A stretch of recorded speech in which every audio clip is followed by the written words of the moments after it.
चित्रमशी doctor बापू साळुंखे महाविद्यालय मिरज या ठिकाणी आज आपण एक वेबिनार एक बँकिंग संदर्भामध्ये आपण वेबिनार चालू केलेला आहे. त्या वेबिनार सर्वांनी हजर राहावे ही विनंती. त्यामध्ये आज आदरणीय प्राचार्य माननीय अनिल पडळे सर, माळकर सर, सर्व प्राध्यापक बंधू भगिनी आणि विद्यार्थी, तसेच मिरज महाविद्यालय, बापू साळुंखे महाविद्यालय आणि मिरज महाविद्यालयामधील सर्व विद्यार्थी यांना सूचित करतो की आज वेबिनारला सर्वांनी या ठिकाणी हजर राहावे. आज आपण आपल्या महाविद्यालयाच्या वतीनं आणि एमओयूच्या वतीनं आणि विकास सावंत यांच्या अकॅडमीच्या वतीनं आज आपण बँकिंग वरती एक चांगल्या प्रकारचा वेबिनार आपण या ठिकाणी आयोजित करत आहोत. या वेबिनारमध्ये आपल्याला बँकिंग संदर्भात ज्या काही शंका, बँकिंग संदर्भात ज्या परीक्षा संदर्भात ज्या काही माहिती आहे ती सर्व प्रकारची माहिती आपल्याला सावंत अकॅडमी मार्फत आपल्याला दिली जाणार आहे. सावंत अकॅडमीत आपल्याला परीक्षेचा अभ्यासक्रम, परीक्षेचा महत्वाचा विषय, परीक्षा संदर्भातील महत्वाच्या काही पेपर कशा पण सोडवा याच्या काही ट्रिक्स, त्याचबरोबर विद्यार्थ्यांनी या सर्व प्रकारच्या माहितीच्या आधारे पहिल्याच प्रयत्नामध्ये बँकिंग किंवा इतर काही ज्या परीक्षा आहेत या सर्व गव्हर्नमेंटच्या परीक्षेमध्ये पेपर कसा सोडवला पाहिजे, कोणत्या पण अभ्यास केला पाहिजे आणि त्याची योग्य ती माहिती देण्यासाठी आज सावंत अकॅडमी आपल्या समोर या ठिकाणी आलेली आहे. आणि या सावंत अकॅडमी मार्फत career in banking and other government sectors ह्या ज्या काही परीक्षा आहेत या परीक्षांवर सुद्धा सर्वांना चांगल्या पद्धतीचं मार्गदर्शन मिळणार आहे. तर सर्वांनी या वेबिनारमध्ये जॉईन होऊन या वेबिनारचा आपल्याला एक चांगल्या प्रकारचा आनंद आणि चांगल्या प्रकारचं ज्ञान आणि नॉलेज हे सर्वांनी घ्यावे ही अशी मी या ठिकाणी तुम्हाला विनंती करतोय. आणि सावंत सर्वांना विनंती करतोय की आपण आपल्या मार्गदर्शन या ठिकाणी चालू करावे.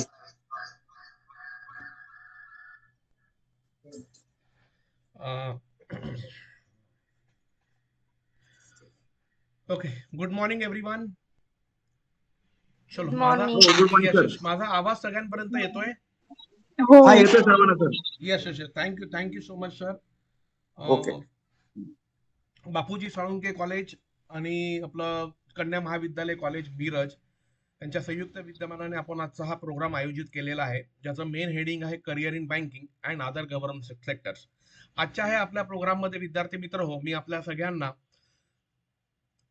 पुढच्या वर्षी येणाऱ्या जेवढ्याही बँकिंगच्या भरती निघणार आहेत त्याच्याबद्दल सांगणार आहे. त्याचबरोबर स्टाफ सिलेक्शन कमिशन, त्याचबरोबर रेल्वे एक्झाम्स आणि इतर ज्या परीक्षा असतात, म्हणजे जर आपण ग्रॅज्युएट झालात तर किंवा 12वी पास जर असाल तर येणाऱ्या काळामध्ये कोणकोणत्या परीक्षांना आपण सामोरं जाऊ शकतो किंवा कोणकोणत्या परीक्षा आपण देऊ शकतो, या सगळ्या विषयांवरती आज आपण सविस्तर चर्चा करणार आहोत. त्यासाठी आज आपण मला विकास सावंत अकॅडमी, आणि माझं नाव Vikas Sawant, founder and CEO of Vikas Sawant अकॅडमीला आज आपल्या समोर संधी दिली त्याबद्दल मी आपल्या कॉलेजचे प्रिन्सिपल, प्राचार्य आणि मॅनेजमेंट, त्याचबरोबर हा वेबिनार घडवण्यामध्ये ज्यांनी ऍक्च्युअली खरंच मोलाचा वाटा उचलला त्याच्यामध्ये आपले संजय पाटील सर, बापूजी साळुंखे कॉलेज आणि आपले विनायक वनमोरे सर, कन्या महाविद्यालय कॉलेज, त्यांच्या मनापासून मी आभार मानतो आणि आपल्या ह्या कार्यक्रमाला सुरुवात करतो. आजच्या हे आपल्या प्रोग्राम मध्ये सगळ्यात महत्वाचं म्हणजे टायटल आपला आहे जे करिअर इन बँकिंग, त्याच्यावरती आपण सविस्तर चर्चा करणार आहोत. त्याचबरोबर शेवटची सत्र आहे, म्हणजे ज्यावेळी आपल्याला जर काही डाऊट असेल तर आपण एक नोटबुक आणि पेन घेऊन बसा. माझी सर्व विद्यार्थ्यांना विनंती आहे, जे जे काही महत्वाचे पॉइंट्स आहेत ते तुम्हाला लिहून घ्यायचे, आणि जर आपल्या मनामध्ये जर काही शंका असतील पुढे कशावरती आपल्या करिअर बद्दल, तर आपल्या शेवटच्या सत्रामध्ये आपण माझ्याशी चर्चा करू शकता, जेणेकरून आपण आपले जे डाऊट्स आहेत ते आपण आरामात ते क्लिअर करू शकता. प्रचंड थंडी पडलेली आहे, हा पूर्ण थंडीचा महिना, कडाकीची थंडी आपल्या भागात सुद्धा असेल, आणि तरी सुद्धा साधारणतः 40 ते 50 मुलं आजच्या ह्या वेबिनारला उपस्थित आहेत. मी सर्वांचं आजच्या ह्या वेबिनारमध्ये स्वागत करतो आणि आपल्या ह्या पुढच्या कार्यक्रमाला मी सुरुवात करतो. आजचा जो मेन जो पॅटर्न आहे तो समजून घ्या. बेसिकली आपल्याला कोणकोणत्या सेक्टर्समध्ये आपल्याला करिअर करता येतं ते समजून घेऊया. त्यानुसार तुम्ही ते लिहत जावा, जेणेकरून तुम्हाला त्याची माहिती सुद्धा मिळत जाईल. सगळ्यात महत्वाचा मुद्दा आहे की आपण पहिला हे जाणून घेऊया की आपल्याला कोणकोणत्या सेक्टर्समध्ये, म्हणजे आपल्या समोर कोणकोणते सेक्टर्स आहेत ज्याच्यामध्ये आपल्याला करिअर करता येऊ शकतं. मला वाटतं मी जे लिहितोय बोर्डवर ते सगळ्यांना विजिबल आहे का? एकदा हो बोला. मी जे बोर्डवर लिहितो सगळ्यांना विजिबल आहे?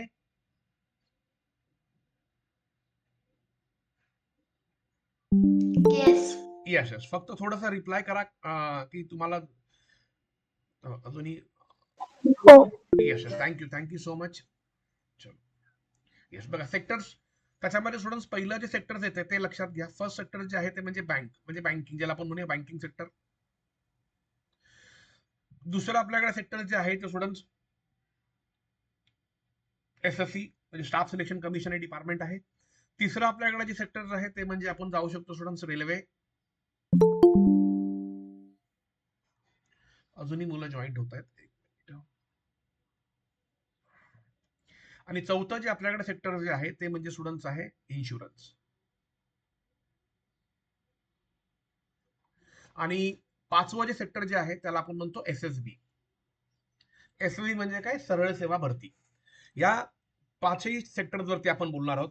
त्याचबरोबर समजा आपल्यापैकी जर काही विद्यार्थी असे असतील की सर मला ग्रॅज्युएशन नंतर मला पोस्ट ग्रॅज्युएशन करायचं आहे आणि स्पेशली मला MBA करायचं आहे, तर स्टुडंट्स तर बघा तुम्हाला 6वा सेक्टर जे आहे, जर तुम्हाला पुढे PG ला जायचं असेल आणि किंवा स्पेशली समजा MBA ला जायचं असेल, तर साधारणतः हा जो अभ्यासक्रम आहे हा तुम्हाला खरंच MBA ला उपयोगी पडू शकतो का? तर येस, त्याच्यावरती आपण थोडी चर्चा करणार आहोत. म्हणजे आपल्यासमोर जर ग्रॅज्युएशन करत असताना आणि ग्रॅज्युएशन झाल्याच्या नंतर जर आपल्याला इमिजिएट जर नोकरी पाहिजे असेल, तर स्टुडंट्स हे 4 सेक्टर मी तुम्हाला सांगितले, जे म्हणजे banking, railway, staff selection commission आणि इन्शुरन्स, या सेक्टर्सला आपण तयारी आतापासून त्याची करायला हरकत नाही, हे लक्षात घ्या. आणि म्हणून आता जी विद्यार्थी TYला असतील किंवा जे विद्यार्थी आता सेकंड इयरला असतील त्या विद्यार्थ्यांसाठी ही फार महत्वाची बातमी आहे की येणाऱ्या 2025 मध्ये banking, railway, staff selection commission आणि इन्शुरन्स याच्यामध्ये भरमसाठ भरपूर नोकऱ्या निघणार आहेत.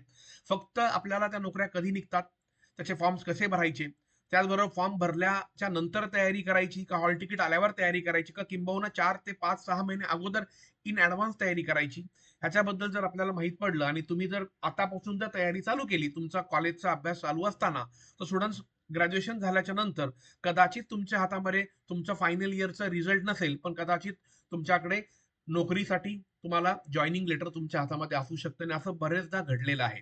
मी साधारणतः गेली 2003 पासून या क्षेत्रामध्ये विद्यार्थ्यांना मार्गदर्शन करत आहे. ऑलमोस्ट मला साधारणतः ह्या फील्डमध्ये 20 वर्ष झाली. 2003 पासून मी ह्या क्षेत्रामध्ये कार्यरत करत आहे. लॉकडाऊनच्या काळामध्ये आपण साधारणतः 140 कॉलेजला आपण घरी बसून आपण विद्यार्थ्यांना ऑनलाईनच्या माध्यमातून मार्गदर्शन देण्याचा प्रयत्न केला आणि जास्तीत जास्त विद्यार्थ्यांना आपण ट्रेनिंग दिलं, जेणेकरून जे विद्यार्थी आज ह्या वेगवेगळ्या डिपार्टमेंटची तयारी आज सातत्याने करत आहे. आता याच्यामध्ये आपण बँकिंग बघितलं, रेल्वे बघितलं, स्टाफ सिलेक्शन बघितलं आणि इन्शुरन्स. आता आपण जाऊया बँकिंग सेक्टरकडे.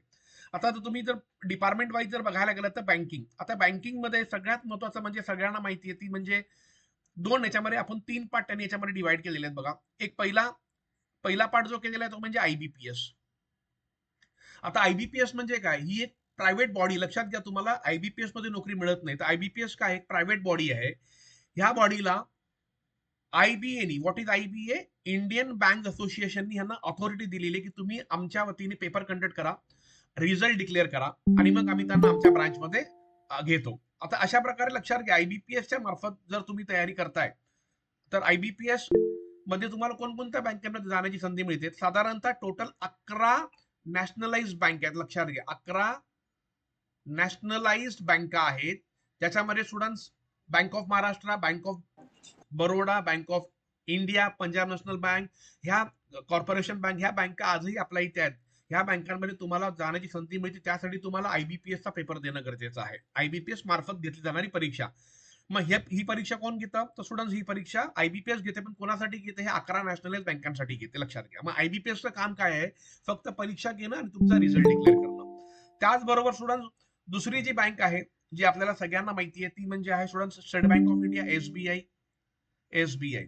आता जर आपल्याला समजा स्टेट बँकेत जर जायचं असेल, तर स्टेट बँक ही सार्वजनिक क्षेत्रातली सर्वात मोठी बँक आहे आणि देशात नाही तर देशाच्या बाहेर सुद्धा स्टेट बँकेचं जाळं पसरलेलं आहे.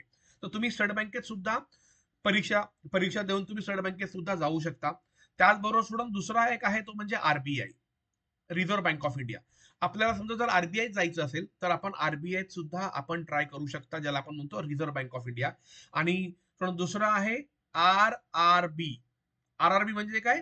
रिजनल रुरल बँका, म्हणजे ज्या गव्हर्नमेंटच्याच बँका आहेत पण ज्या ग्रामीण भागासाठी काम करतायत त्यांना आपण स्टुडंट नाव दिलेलं आहे रिजनल रुरल बँका. आता याच्यामध्ये एक लक्षात घ्या की जर आपण IBPSचा पॅटर्न जर बघितला, लक्षात घ्या, IBPS, तर IBPS मध्ये साधारणतः कोणत्या व्यक्तीला अप्लाय करता येतं, त्याचं क्वालिफिकेशन काय पाहिजे, त्याचं एज किती पाहिजे, हे आपण थोडंसं याच्यावर चर्चा करणार. पण त्यापूर्वी IBPS मार्फत ज्या तुम्ही 11 बँकांना जाता, ज्याच्यामध्ये मगाशीच मी नावं घेतली, bank of Maharashtra, bank of India, Punjab national bank, Canara bank, Vijaya bank, UCO bank, union bank of India, अशा 11 नॅशनलाइज बँकांमध्ये आपल्याला स्टुडंट्स काम करण्याची संधी मिळते. मग तिथे दरवर्षी साधारणतः हा जो पिरियड चालू होतो, हा साधारणतः तुमची फायनल इयरची परीक्षा झाल्याच्या नंतर, म्हणजे एप्रिल पासून पुढे साधारणतः प्रत्येक विद्यार्थ्याला फॉर्म भरण्यासाठी तो पात्र ठरतो. मग आता याच्यामध्ये 2 पद आहेत. एक पद म्हणजे कोणतं स्टुडंट्स? पीओ. आता पीओ म्हणजे काय? प्रोबॅशनरी ऑफिसर. म्हणजे साधारणतः तुमचा इथे एक 2 वर्षाचा प्रोबॅशन पिरियड असतो आणि एकदा तुमचे 2 वर्ष स्टुडंट्स कंप्लीट झाले की तुम्ही त्या ऑर्गनायझेशन मध्ये, त्या ब्रांच मध्ये, त्या बँकेमध्ये तुम्ही परमनंट एम्प्लॉई म्हणून तुम्हाला काम करण्याची संधी मिळते. दुसरा स्टुडंट याच्यामध्ये आहे म्हणजे तुम्ही जाऊ शकता असिस्टंट लेवलला, ज्याला आपण क्लेरिकल लेवल म्हणतो. ही 2 पदांसाठी एक ग्रॅज्युएट झालेला विद्यार्थी आरामात अप्लाय करू शकतो. ह्याच्यामध्ये अट काय आहे लक्षात घ्या. क्वालिफिकेशन ही जी सगळी नावं दिलीत बघा, IBPS, SBI, RBI आणि RRB, ह्याच्यासाठी क्वालिफिकेशन काय रिक्वायर्ड आहे ते तुम्ही लिहून घ्या, जेणेकरून तुम्हाला कळेल. क्वालिफिकेशन स्टुडंट्स एनी ग्रॅज्युएट, म्हणजे कोणत्याही साईडचा एनी ग्रॅज्युएट, आणि साधारणतः एज तुमचे जे पाहिजे 18 वर्ष कंप्लीट, 18 इयर्स टू साधारणतः 30 वर्षापर्यंत तुम्ही ह्या पदाला अप्लाय करू शकता, जर आपण जनरल कॅटेगरीमध्ये असाल तर. आपण जर ओबीसी मध्ये असाल तर तुम्हाला 3 वर्ष जास्त मिळतात, म्हणजे 33 वर्षापर्यंत तुम्ही हा फॉर्म भरू शकता. आणि समजा जर स्टुडंट्स आपण SC/ST कॅटेगरीमध्ये असाल तर तुम्ही 35 वर्षापर्यंत हा फॉर्म तुम्हाला भरता येतो, लक्षात घ्या. पण कमीत कमी तुमचं वय पाहिजे 18 वर्ष कंप्लीट. 19 तुम्हाला लागलं तर तुम्ही साधारणतः हे फॉर्म भरायला आरामात चालू शकता. आणि साधारणतः जे विद्यार्थी ग्रॅज्युएट होतात त्यांचं साधारणतः वय 20 ते 21च्या घरामध्ये असतं. म्हणजे आपण सगळे जर पुढच्या वर्षी जी येणारी एक्झाम आहे, आणि जर आपलं फायनल इयरची एक्झाम आपण जर आता देणार असाल पुढच्या वर्षी, तर आपण सगळे ही परीक्षा आरामात देऊ शकता. आता याच्यामध्ये तुम्हाला एक कळलं की स्टुडंट्स IBPS मार्फत तुम्हाला 2 पदांसाठी अप्लाय करता येतं, एक म्हणजे पीओ आणि क्लेरिकल. त्याचबरोबर स्टुडंट जर आपल्याला स्टेट बँकेची परीक्षा द्यायची असेल तर मी स्टेट बँक सेपरेट का लिहिलंय, कारण स्टेट बँक ही सार्वजनिक क्षेत्रातली सर्वात मोठी बँक आहे आणि ह्या बँकेचं रिक्रुटमेंट ते स्वतः कंडक्ट करतात, ते IBPS वरती डिपेंड नाहीयेत. मग ह्याच्यामध्ये SBI मध्ये पण स्टुडंट जर आपल्याला जायचं असेल, तुम्हाला 2 पदांसाठी चान्स आहे. एक म्हणजे पीओ लेवलला, ज्याला आपण म्हणतो प्रोबॅशनरी ऑफिसर, आणि स्टुडंट दुसरं आहे ते म्हणजे असिस्टंट लेवलला, क्लेरिकल लेवलला तुम्ही जाऊ शकता. आणि स्टुडंट तिसरं आहे ते म्हणजे एसओ लेवलला. आता इथे पण तुम्हाला थर्ड पोझिशन आहे ती एसओ आहे. एसओ म्हणजे काय? Specialist officer. समजा जर आपलं क्वालिफिकेशन लॉयर असेल किंवा आपण IT बॅकग्राऊंडचे असाल तर स्टुडंट्स आपल्याला तिकडे एसओ पदासाठी तुम्हाला स्पेशालिस्ट ऑफिसर पदासाठी अप्लाय करायला मिळतं ऍग्रिकल्चर बॅकग्राऊंडचे. अदरवाईज कॉमर्स, सायन्स, आर्ट्स कुठल्याही साईडचा जसं बघा मी लिहिलंय एनी ग्रॅज्युएट, तर तो साधारणतः नॉर्मली प्रोबेशनरी ऑफिसर आणि असिस्टंट पदासाठी तो आरामात अप्लाय करू शकतो. क्लिअर सगळ्यांना हे? त्याच्यानंतर नेक्स्ट आहे स्टुडंट्स बघा RBI. RBI मध्ये सगळ्यात महत्वाचं म्हणजे स्टुडंट 2 एक आहे. एक म्हणजे ग्रेड बी, तुम्ही ग्रेड बी ला अप्लाय करू शकता. आणि स्टुडंट्स एक म्हणजे असिस्टंट पदासाठी अप्लाय करू शकता, हे लक्षात घ्या. आता ग्रेड बी ला स्टुडंट अप्लाय करताना तुमचं क्वालिफिकेशन मिनिमम 60% पाहिजे फायनल इयरला, हे लक्षात घ्या. आणि अदरवाईज तुम्ही असिस्टंट पदाला तुम्ही आरामात अप्लाय करू शकता. असिस्टंट पदाला पण काय क्वालिफिकेशन एनी ग्रॅज्युएट आणि मिनिमम स्टुडंट 60% तुम्हाला कंपल्सरी, लक्षात घ्या. फक्त रिझर्व्ह बँक ऑफ इंडियामध्ये फायनल इयरला स्टुडंट तुम्हाला 60% पाहिजेत. अदरवाईज बाकी कुठल्याही पदासाठी तुम्हाला पर्सेंटेजची अट नाहीये. रिझर्व्ह बँक ऑफ इंडिया म्हणजे आपण ज्याला म्हणतो फादर ऑफ ऑल बँक्स, हे लक्षात घ्या. त्याच्यानंतर नेक्स्ट स्टुडंट समजून घेऊया आपण की RRB. आता RRB म्हणजे काय? रिजनल रुरल बँका. आता ह्याच्यामध्ये एक लक्षात घ्या, तुमच्या समोर पहिला हे माहित पाहिजे की RRB मध्ये मोडणाऱ्या कोणत्या बँका आहेत. पहिली बँक म्हणजे ही लक्षात घ्या की महाराष्ट्र ग्रामीण बँक.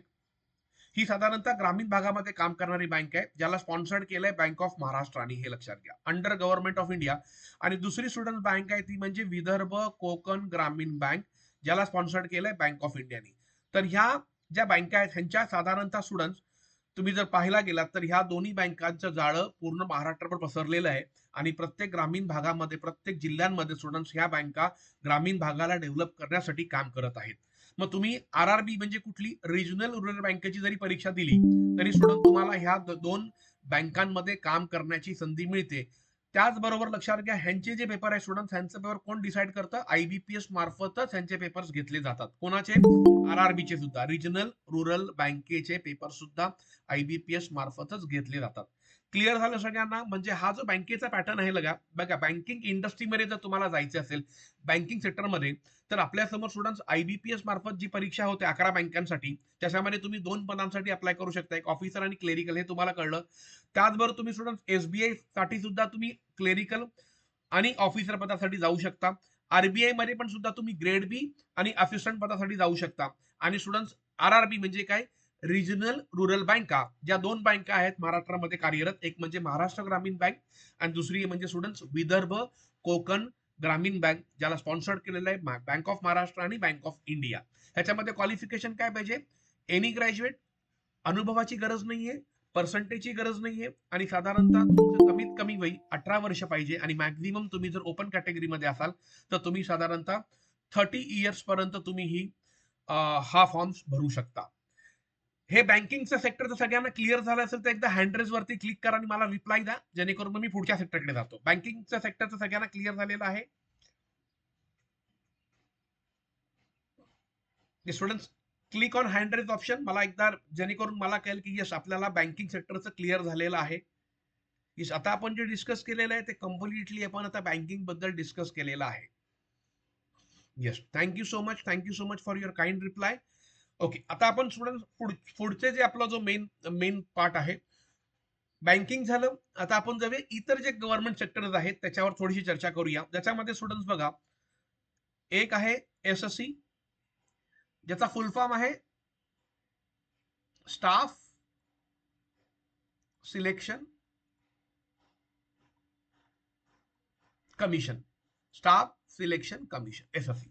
आता हे हे ऑब्व्हियसली दिल्ली बोर्ड आहे, सेंट्रल गव्हर्नमेंटची भरती आहे, स्टाफ सिलेक्शन कमिशन. आता ह्याच्यामध्ये स्टुडंट लक्षात घ्या, साधारणतः दरवर्षी म्हणजे 2025चा टाइम टेबल स्टुडंट डिसेंबर 2024ला येतो, आणि आताचा स्टाफ सिलेक्शन कमिशनचा टाइम टेबल त्यांच्या साईटवरती उपलब्ध आहे. www.ssc.nic.in ही साईट आहे.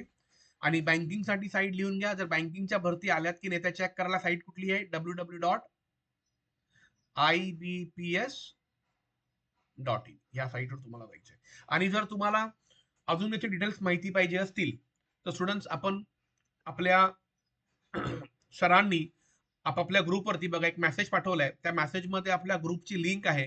माझी सर्व विद्यार्थ्यांना रिक्वेस्ट आहे तुम्ही त्या ग्रुपवरती जॉईंट व्हा, जेणेकरून पुढे येणाऱ्या जेवढ्या पण भरती आहेत त्याच्याबद्दल तुम्हाला त्या ग्रुपमध्ये अपडेट दिले जाणार आहेत, लक्षात घ्या. आता आपण येऊया आपल्या स्टाफ सिलेक्शन कमिशनकडे. त्याच्यामध्ये बघा सगळ्यात महत्वाचा पाठ म्हणजे की पहिली जी भरती निघते त्याला क्वालिफिकेशन फक्त पाहिजे मिनिमम 10 पास. बघा 10वीच्या बेसवरती भरती निघते.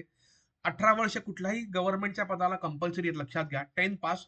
आणि ह्याच्या पदाचं नाव आहे MTS, म्हणजे ज्याला आपण म्हणतो मल्टीटास्किंग. म्हणजे एक व्यक्ती जो सर्व कामं करू शकतो, पण त्याचं क्वालिफिकेशन समजा तो 12वी पास नसेल पण 10वी पास आहे, 18 वर्ष कंप्लीट आहे, तर तो स्टुडंट स्टाफ सिलेक्शन कमिशनच्या जे फॉर्म निघतात त्या डिपार्टमेंटला तो अप्लाय करू शकतो, हे लक्षात घ्या. दुसरी भरती स्टुडंट त्याच्यामध्ये निघते ती म्हणजे 12 पास साठी, लक्षात घ्या. 12 पास म्हणजे 12वी पास साठी, ज्याचं नाव आहे combined higher secondary level exam, ज्याला आपण म्हणतो CHSL. 12 pass combined higher secondary level exam. आणि स्टुडंट याच्यामध्ये तुम्हाला कुठल्या पदासाठी अप्लाय करता येतं ते म्हणजे बघा,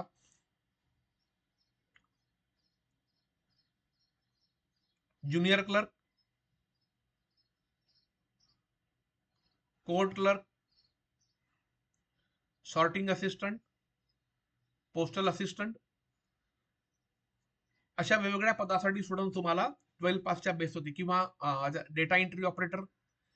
म्हणजे समजा जर आपलं स्टुडंट्स किंवा LDC लोअर डिव्हिजन क्लर्क हे पद आहेत बघा, junior clerk, court clerk, sorting assistant, postal assistant, data entry operator आणि लोअर डिव्हिजन. जर आपलं टायपिंग स्पीड चांगला असेल तर तुम्ही डेटा एंट्री पदासाठी सुद्धा अप्लाय करू शकता, पण क्वालिफिकेशन कमीत कमी फक्त 12वी पास. आणि फायनल जी परीक्षा होते याच्यामध्ये जी ग्रॅज्युएशन लेवलवरती जी होते ती म्हणजे ग्रॅज्युएट लेवलला आपण हे फॉर्म भरू शकतो. त्याच्यामध्ये एक चांगला फायदा याच्यामध्ये असा आहे, ग्रॅज्युएट लेवलला म्हणजे काय की बघा, कंबाईन ग्रॅज्युएट लेवल एक्झाम, ह्याला आपण म्हणतो CGL. ही जी भरती निघते स्टुडंट्स, ही निघते फक्त ऑफिसर पदांसाठी, लक्षात घ्या. म्हणून याला त्यांनी क्वालिफिकेशन काय सांगितलेलं आहे की तुम्ही साधारणतः तुमचं क्वालिफिकेशन तुम्ही ग्रॅज्युएशन कंपल्सरी आहे. फक्त याच्यामध्ये लक्षात घ्या, ज्यावेळी फॉर्म सुटतात आणि समजा जर आपण फायनल इयरची एक्झाम दिली असेल आणि तुमचा रिझल्ट लागला नसेल तरी सुद्धा तुम्ही हा फॉर्म भरू शकता. ही याच्यामध्ये चांगली संधी आहे, लक्षात घ्या. बऱ्यापैकी मुलांचे रिझल्ट काही जणांचे ऑगस्टमध्ये लागतात, काही जणांचे सप्टेंबरला लागतात, काही जणांचे लवकर लागतात. पण समजा ही भरती निघाली आणि आपण फायनल इयरची एक्झाम दिली असेल, पण तुमच्या हातामध्ये तुमचा रिझल्ट नसेल तरी सुद्धा तुम्ही ह्या पदासाठी अप्लाय करू शकता.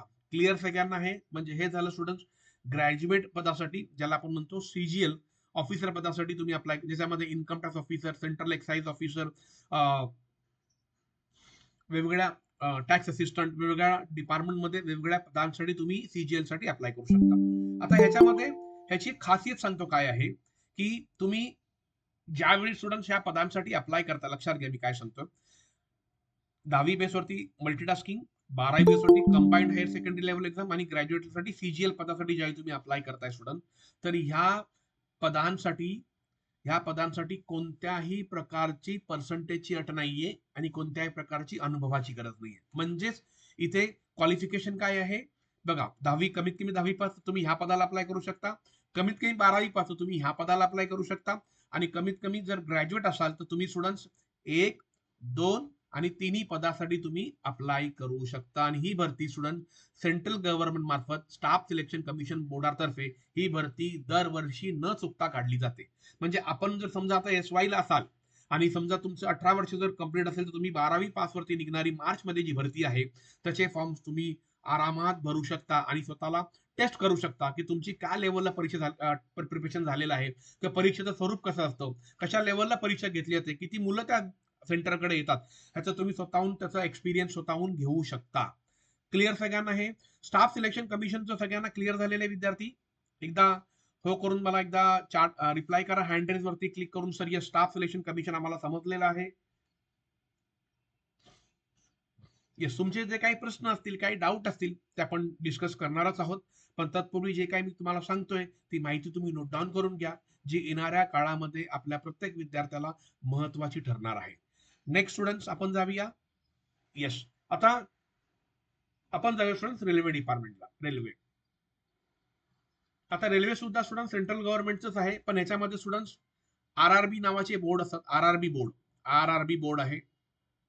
आणि प्रत्येक जिल्ह्याला, जसं आता बघा आपल्या इथे मुंबई, जसं भोपाळ आहे, वेगवेगळे बोर्ड आहेत. त्याच्यामध्ये आपलं जे बोर्ड आहे ते म्हणजे स्टुडंट्स मुंबई बोर्ड आहे, लक्षात घ्या. आता RRB मध्ये स्टुडंट ज्यावेळी फॉर्म भरता तर 2 पदांसाठी बघा भरती निघते. एक म्हणजे निघते ती म्हणजे टेक्निकल, आणि एक निघते म्हणजे नॉन टेक्निकल. हे समजून घ्या पहिला. आता नॉन टेक्निकल आपण काय म्हणतो, RRB NTPC बघा हे म्हणतो आपण.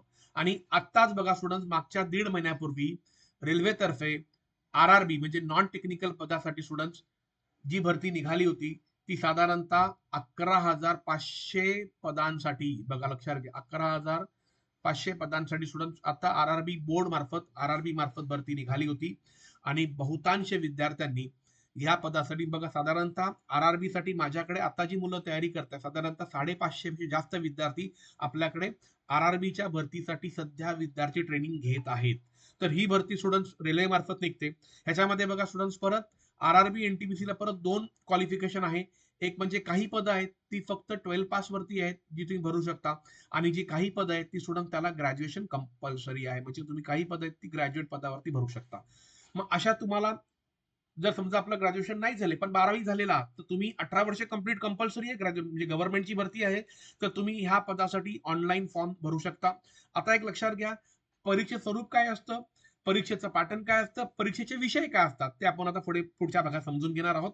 आणि टेक्निकल पदासाठी स्टुडंट जर आपलं टेक्निकल झालं असेल, म्हणजे समजा कोणी मेकॅनिकल इंजिनियर असेल, कोणी इलेक्ट्रिकल इंजिनियर असेल, कोणी इलेक्ट्रॉनिक अँड टेलिकम्युनिकेशन, कोणी डिप्लोमा केला असेल, तर स्टुडंट तुम्ही टेक्निकल पदासाठी असिस्टंट लोको पायलट अशी वेगवेगळी पद आहेत टेक्निकल, तर तुम्ही टेक्निकल पदासाठी रेल्वेमध्ये जाऊ शकता. अदरवाईज आपण स्टुडंट्स आत्ताच्या घडीला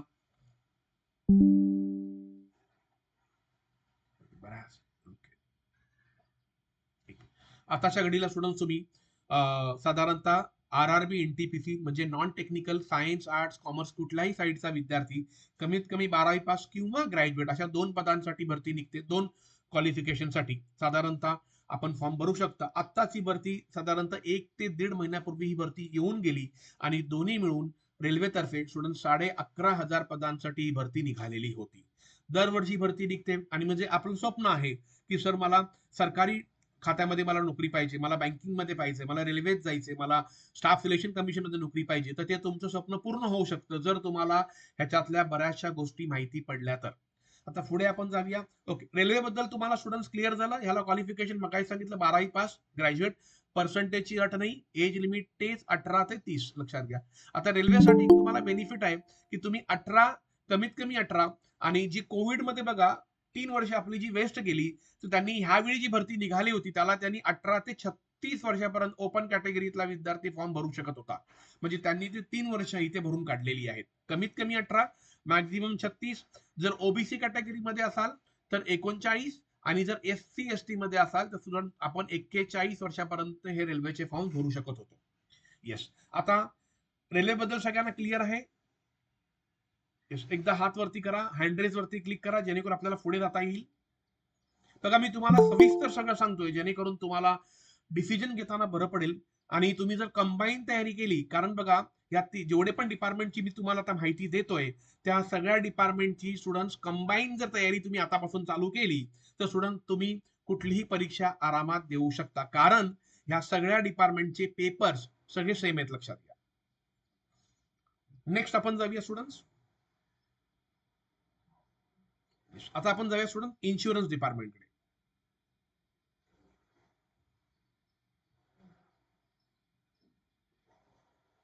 आता इन्शुरन्स मध्ये लक्षात घ्या, त्याच्यामध्ये स्टुडंट्स आपल्याला सगळ्यात महत्वाचं जे इन्शुरन्स सेक्टर ते म्हणजे कोणतं, LIC.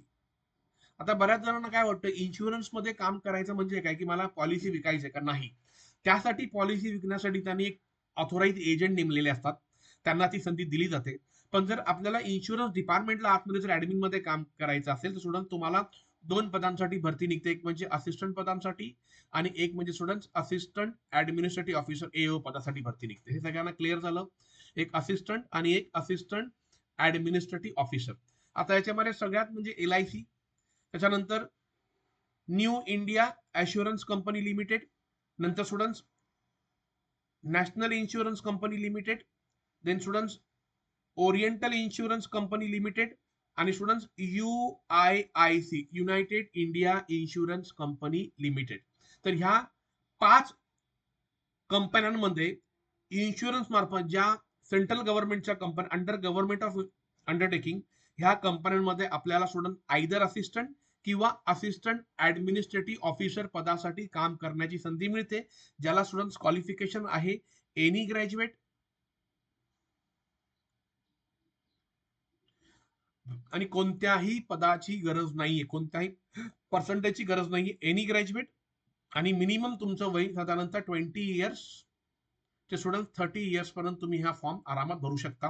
ह्याच्यामध्ये बघा आता जी भरती बघा NICL, तर आता बघा NICL ची स्टुडंट्स ग्रॅज्युएट पदासाठी 500 पोस्ट आता सध्या निघालेल्या आहेत, असिस्टंट पदासाठी भरती निघालेली आहे बघा. म्हणजे ही भरती स्टुडंट दरवर्षी फक्त क्वालिफिकेशन काय पाहिजे, की you must be a graduate.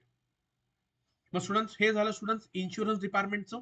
त्याच्यामध्ये LIC, new India insurance company limited, national insurance company limited, oriental insurance company limited आणि united India insurance company limited मध्ये आपल्याला स्टुडंट्स फॉर्म भरता येतो. आपल्यापैकी बहुतांश विद्यार्थ्यांना LIC माहिती असतं, पण या बाकीच्या 4 कंपन्या सुद्धा इन्शुरन्स सेक्टरमध्ये काम करतात, ज्या गव्हर्नमेंट ऑफ इंडिया अंडरटेकिंग आहेत. या बऱ्याचशा विद्यार्थ्यांना माहिती नसतं, त्याची तुम्हाला माहिती मिळालेली आहे. ह्याच्यामध्ये तुम्ही असिस्टंट पदासाठी आणि याच्यामध्ये तुम्ही असिस्टंट ऍडमिनिस्ट्रेटिव्ह पदासाठी सुद्धा आपण अप्लाय करू शकता. क्लिअर सगळ्यांना हे? आणि त्याची बघा आता ही भरती आता सध्या 2 दिवसापूर्वी त्यांनी जाहीर केलेली आहे. 500 पदं आहे असिस्टंट पदासाठी, नॅशनल इन्शुरन्स कंपनी लिमिटेड मार्फत निघालेली आहे. तर बघा स्टुडंट, आपण आतापर्यंत 4 डिपार्टमेंटची माहिती मिळालेली आहे. त्याच्यामध्ये पहिलं डिपार्टमेंट होतं बँकिंग, नंतर आपण बघितलं स्टुडंट स्टाफ सिलेक्शन कमिशन, नंतर आपण पाहिलं रेल्वे डिपार्टमेंट, आणि आता आपण जे पाहिलं ते स्टुडंट्स इन्शुरन्स सेक्टर. आता आपण बघूया की साधारणतः ह्याला कोणकोणते विषय ह्या परीक्षांना असतात, जेणेकरून तुम्ही जर कंबाईन जर ह्या 4ही डिपार्टमेंटची तयारी केली तर सर होऊ शकतं का? 100% होऊ शकतं, कारण ही स्पर्धा परीक्षा आहे. याला जे कॉमन विषय असतात, जे साधारणतः आपण 8वी 9वी 10वीला असताना सोडवले तेच विषयांवरती परीक्षा होते. फक्त या परीक्षे स्वरूप निगेटिव्ह मार्किंग आपण त्याचा चर्चा करणार आहोत. बघा याच्यामध्ये स्टुडंट्स पहिला समजून घ्या, ही जी परीक्षा होते एक्झाम टाईप जो आहे तुम्हाला एक्झाम टाईप तो म्हणजे स्टुडंट्स ऑब्जेक्टिव्ह आहे. ऑब्जेक्टिव्ह म्हणजे आपल्याला काही लिहायचं नाही लक्षात घ्या. आणि एक्झामचा जो मोड आहे एक्झाम मोड स्टुडंट तो आहे ऑनलाईन. म्हणजे तुम्हाला इथे ऑफलाईन परीक्षा होणार नाही. ऑनलाईन तुम्हाला हॉल तिकीट ज्यावेळी तुमच्याकडे येतं त्यावेळी तुम्हाला त्या हॉल तिकीट वरती तुम्हाला कोणत्या सेंटरला जायचंय, कोणत्या तारखेला आणि काय वेळ आहे ते तुम्हाला सगळं तिथे सविस्तर त्यांनी मेन्शन केलेलं असतं. तिकडे तुम्हाला स्टुडंट जाण्यासाठी संधी मिळते हे लक्षात घ्या. हे क्लिअर सगळ्यांना? म्हणजे एक्झाम टाईप ही कुठले एमसीक्यू टाईप परीक्षा असणार आहे. कोण बने करोडपती एमसीक्यू टाईप आहे. आणि एक्झाम मोड स्टुडंट काय असणार आहे? ऑनलाईन आहे लक्षात घ्या. त्याच्यानंतर स्टुडंट आता ह्याचं निगेटिव्ह मार्किंग असते का? यस. आता बघा इथे जर तुम्हाला परीक्षा पास करायची असेल स्टुडंट्स तर इथ्यामध्ये बऱ्याचशा विद्यार्थ्यांना हा कॉन्सेप्ट जर समजला तर तुम्ही आरामात ही परीक्षा पास करू शकता. निगेटिव्ह मार्किंग म्हणजे काय की साधारणतः 1/4 1/4 म्हणजे काय स्टुडंट्स की 0.25 मार्क्स हे तुमच्या आलेल्या बरोबर मधनं वजा होणार. जर समजा तुमचे 100 प्रश्न आहेत समजा आणि त्यातले तुमचे आपण असं गृहीत धरूया की 28 तुमचे हे चुकले आणि 72 तुमचे बरोबर आले तर स्टुडंट जे चुकलेत त्याला डिवाइड बाय 4 करणार म्हणजे 7 मार्क्स हे तुमच्या आलेल्या बरोबर मधनं वजा होणार हे लक्षात घ्या. म्हणून इथे एक नेहमी लक्षात ठेवायचं की जे प्रश्न तुम्हाला येत नाहीये समजा आपण प्रॉपर ट्रेनिंग घेतलं असेल आणि तुम्ही स्पर्धा परीक्षांची तयारी करताय आणि जर समजा तुम्हाला माहिती की मला निगेटिव्ह मार्किंग आहे आणि मला हा प्रश्न ट्रेनिंगला झालेला नाहीये की मला हा येणार नाहीये तर तिकडे तुम्ही तुमचा वेळ घालवू नका. अदरवाईज तिथे तुमचा वेळ निघून जातो आणि जे बाकीचे सोपे प्रश्न आहेत ते सोडवण्यासाठी आपल्याकडे मग शेवटला वेळ राहत नाही. क्लिअर सगळ्यांना? मग जे प्रश्न येत नाहीयेत त्याला टच न करता त्याला अटेम्प्ट न करता तुम्ही सरळ दुसऱ्या प्रश्नांकडे प्रस्थान तुम्ही करू शकता. क्लिअर सगळ्यांना? हे म्हणजे हा झाला स्टुडंट्स एक्झाम टाईप. एक्झाम सगळ्या एक्झाम तुमच्या एमसीक्यूज होणार आहेत. एक्झामचं मोड ऑनलाईन असणार आहे. आता बघा ही निगेटिव्ह मार्किंग स्टुडंट्स ही तुमच्या बँक आणि इन्शुरन्स साठी लक्षात घ्या. पण जर समजा स्टुडंट आपण स्टाफ सिलेक्शन कमिशन किंवा रेल्वे पदासाठी जर अप्लाय करताय तर इथे जी निगेटिव्ह मार्किंग आहे ती म्हणजे 1/3 घ्या लिहून 1/3.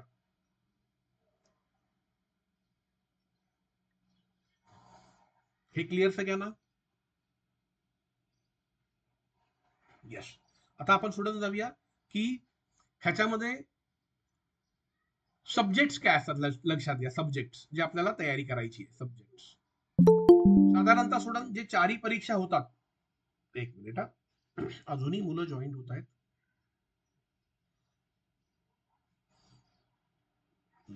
त्या चारही याच्यामध्ये ज्या चारही परीक्षा घेतल्या जातात त्याच्यामध्ये बघा सगळ्यात पहिला जो पॅटर्न आहे एक तो म्हणजे स्टुडंट सब्जेक्ट्स मध्ये सगळ्यात पहिला जो पॅटर्न असतो तो म्हणजे स्टुडंट रिझनिंग रिझनिंग ॲबिलिटी ज्याला आपण म्हणतो जनरल इंटेलिजन्स ज्याला मराठीमध्ये म्हणतो बुद्धिमत्ता चाचणी. दुसरा स्टुडंट त्याच्यामध्ये विषय आहे तो म्हणजे न्यूमरिकल न्यूमरिकल ॲबिलिटी. तिसरा सब्जेक्ट स्टुडंट त्याच्यामध्ये आहे तो म्हणजे इंग्लिश लँग्वेज इंग्लिश लँग्वेज. आणि चौथा विषय याच्यामध्ये स्टुडंट जो आहे तो म्हणजे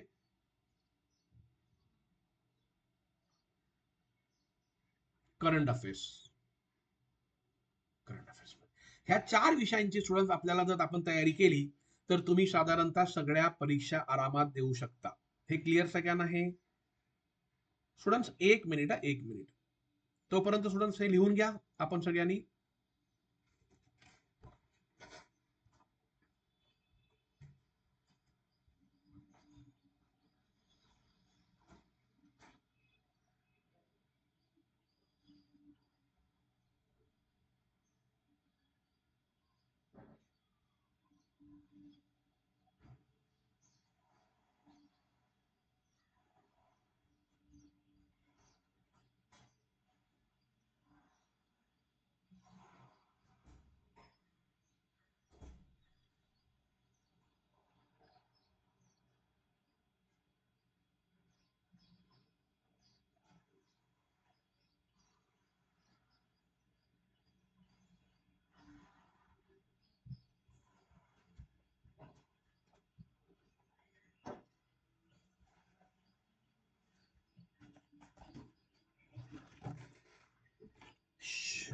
चला आपण स्टार्ट करूया. येस.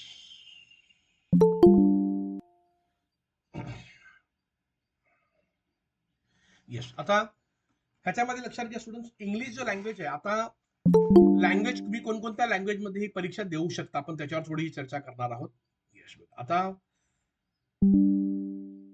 हा पेपर जो स्टुडंट बघा, इंग्लिश लँग्वेज, आता इंग्लिश जो आहे स्टुडंट्स, हा रेल्वेची जी परीक्षा होते रेल्वे, त्याला हा नाहीये, लक्षात घ्या. रेल्वेच्या परीक्षेला कट करा, म्हणजे इंग्लिश लँग्वेज रेल्वेच्या परीक्षेला विचारला जात नाही. सगळ्यांना क्लिअर झालं हे?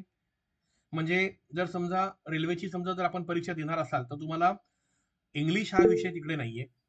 दुसरी गोष्ट, लँग्वेज तुम्ही कुठल्या भाषेमध्ये परीक्षा देऊ शकता, त्याच्यामध्ये एक आहे मराठी, मराठीमध्ये तुम्ही देऊ शकता, तुम्ही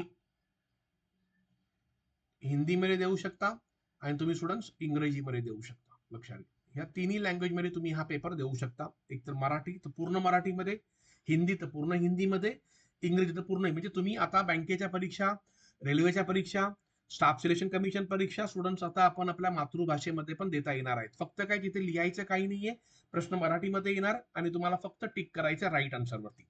क्लिअर सगळ्यांना हे सब्जेक्ट? सगळ्यांना क्लिअर झाले?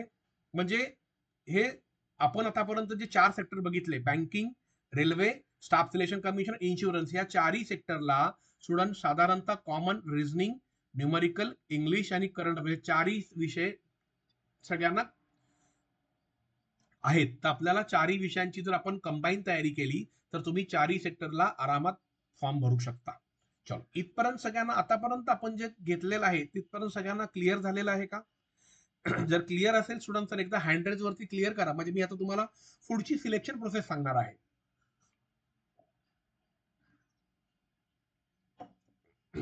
चलो, थँक्यू एव्हरीवन.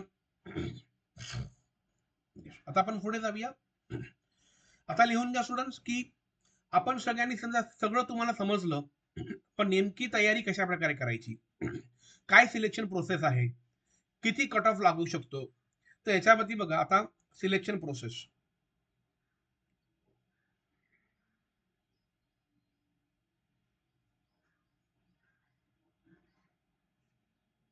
सगळ्यांसाठी सेम सिलेक्शन प्रोसेस आहे. पहिली गोष्ट, फर्स्ट, ओके,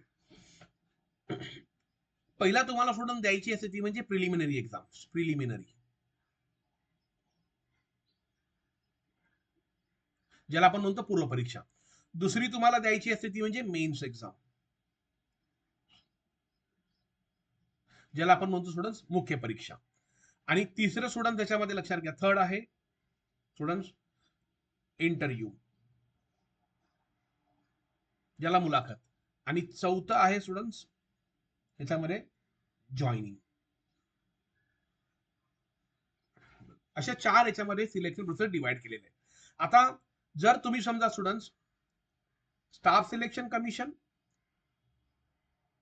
रेल्वे ह्या पदासाठी अप्लाय करताय, आणि समजा जर स्टुडंट्स आपण बँक, बघा हे समजून घ्या, बँक आणि इन्शुरन्स पदासाठी अप्लाय करताय, ह्याच्यामध्ये परत आपण 2 पार्ट पाडले, लक्षात घ्या. एक पार्ट असिस्टंट साठी अप्लाय करताय, किंवा आपण एक समजा पीओ साठी अप्लाय करताय. आता बघा, स्टाफ सिलेक्शन कमिशन किंवा रेल्वेला असं काही नाहीये की ऑफिसर आहे, असं काही नाही. सगळ्या पदांची नावं असतात, ticket collector, commercial clerk, train clerk, like inquiry cum reservation clerk. तर याच्यामध्ये स्टुडंट बघा, जर तुम्ही ह्या पदासाठी जाताय सेंट्रल गव्हर्नमेंटच्या, तर तुम्हाला पहिली परीक्षा देणं कंपल्सरी, अनिवार्य आहे. ती परीक्षा पास करणं सुद्धा कंपल्सरी. जर तुम्ही ती परीक्षा पास झालात साधारणतः, तरच स्टुडंट तुम्हाला दुसऱ्या राऊंडला जाता येतं, हे लक्षात घ्या. म्हणजेच काय की तुमच्यासाठी पहिली परीक्षा पास करणं फार अनिवार्य आहे. एकदा ती क्लिअर झालात तर तुम्ही गेलात नेक्स्ट राऊंडला, ती म्हणजे मेन्स. मग तुम्हाला मेन्स द्यावी लागणार आहे. आता बघा, ह्या डिपार्टमेंटला तुम्हाला मुलाखत, इंटरव्ह्यू नाहीये. क्लिअर सगळ्यांना आहे?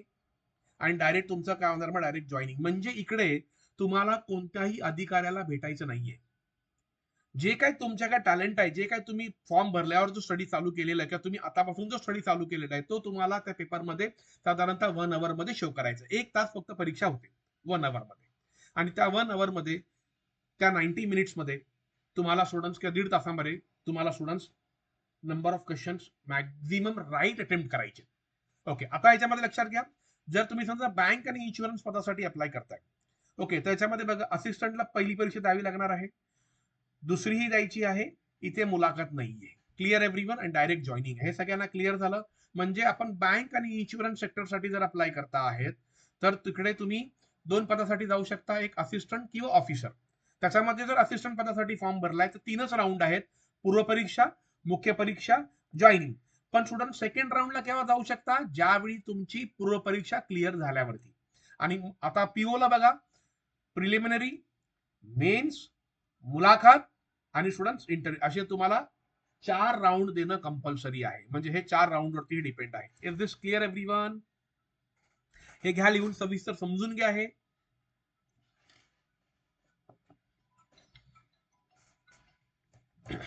हे सगळ्यांना क्लिअर झालं?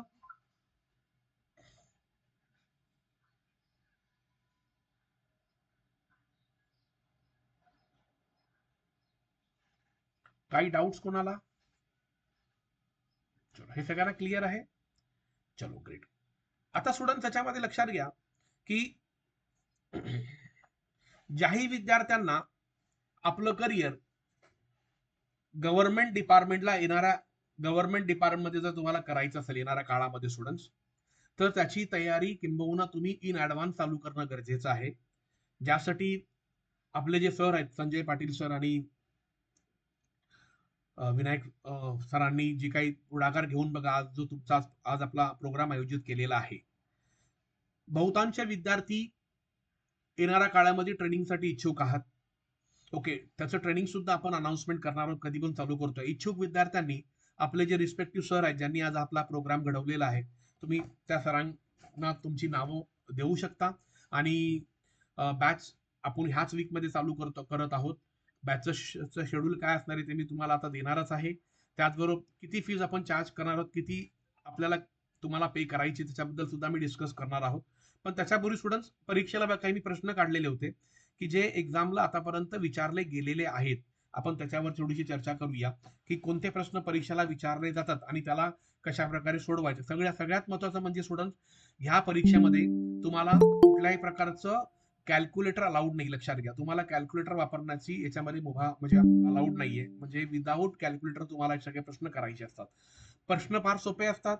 आता तुम्हाला हे कळलं की तुम्ही एका दगडामध्ये 4 पक्षी आरामात मारू शकता. जे 4 सेक्टर सांगितले, एसएससी, रेल्वे, बँकिंग आणि इन्शुरन्स, कारण ह्या चारही डिपार्टमेंटसाठी सब्जेक्ट कॉमन आहेत.